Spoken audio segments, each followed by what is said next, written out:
ആകെ അനുവദിച്ച 8 മണിക്കൂറിൽ 7 മണിക്കൂർ ചർച്ചയും പൂർത്തിയായപ്പോൾ രൂക്ഷമായ വിമർശനമാണ് നേതൃത്വത്തിനെതിരെ ഉയർന്നത്. ദേശീയതലത്തിൽ സംഘടനയെ വളർത്താൻ ഉത്തരവാദിത്തപ്പെട്ട കേന്ദ്ര നേതൃത്വം ചുമതലയിൽ പരാജയപ്പെട്ടതായി പ്രതിനിധികൾ കുറ്റപ്പെടുത്തി. ദുർബല സംസ്ഥാനങ്ങളിൽ മുന്നേറ്റം ഉണ്ടാക്കാൻ കഴിയാത്തത് ചുമതലപ്പെട്ടവരുടെ വീഴ്ചയാണ്. ആം ആദ്മി പോലുള്ളവ യുവാക്കളിൽ സ്വാധീനം ചെലുത്തുമ്പോഴും പതിറ്റാണ്ടുകളായി പ്രവർത്തിക്കുന്ന ഡിവൈഎഫ്ഐ ഇക്കാര്യത്തിൽ പരാജയപ്പെടുകയാണ്. മുഴുവൻ സമയ നേതാക്കൾ നേതൃത്വത്തിലില്ലാത്തത് ഗുരുതര വീഴ്ചയാണെന്നും ആരോപണമുയർന്നു. അതുകൂടി ഭാവിയിൽ പരിഗണിച്ചുകൊണ്ട് അഖിലേന്ത്യാ കേന്ദ്രത്തെ ശക്തിപ്പെടുത്താനുള്ള തീരുമാനങ്ങൾ ഉണ്ടാവും. കൂടുതൽ ആളുകൾ, കൂടുതൽ മുഴുവൻ സമയ പ്രവർത്തകർ. ഉത്തരേന്ത്യൻ സംസ്ഥാനങ്ങളിൽ പലയിടത്തും ഞങ്ങൾക്കുള്ളൊരു ബുദ്ധിമുട്ട് എന്താണെന്ന് വെച്ചാൽ മുഴുവൻ സമയ പ്രവർത്തകരുടെ അഭാവമുണ്ട്. അത് പരിഹരിക്കാനുള്ള നടപടികൾ ഉണ്ടാവും.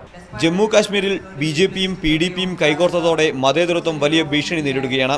എന്നാൽ സാധ്യതയുണ്ടായിട്ടും അതറിഞ്ഞു പ്രവർത്തിക്കാൻ സംഘടന ശ്രമിക്കുന്നില്ലെന്ന് അവിടെ നിന്നുള്ള ഭാരവാഹികൾ കുറ്റപ്പെടുത്തി. സ്ത്രീകൾക്ക് അർഹിക്കുന്ന പ്രാധാന്യം നൽകാൻ തയ്യാറാകണമെന്ന് വനിതാ പ്രതിനിധികൾ ആവശ്യപ്പെട്ടു. ഗോത്രവർഗ്ഗക്കാരുടെ പ്രശ്നങ്ങളോട് മുഖം തിരിച്ചു നിൽക്കുന്ന സംഘടനയുടെ നിലപാടും രൂക്ഷ വിമർശനത്തിന് ഇടയാക്കി. സംഘടനാ പ്രതിനിധികളുടെ അവയവദാന സമ്മതപത്രം സമ്മേളനത്തിനിടെ ഡോക്ടർ ജോസ് ചാക്കോ പെരുപുറത്തിന് കൈമാറി. സനൂപ് ശശിധരൻ, മീഡിയ 1, കൊച്ചി.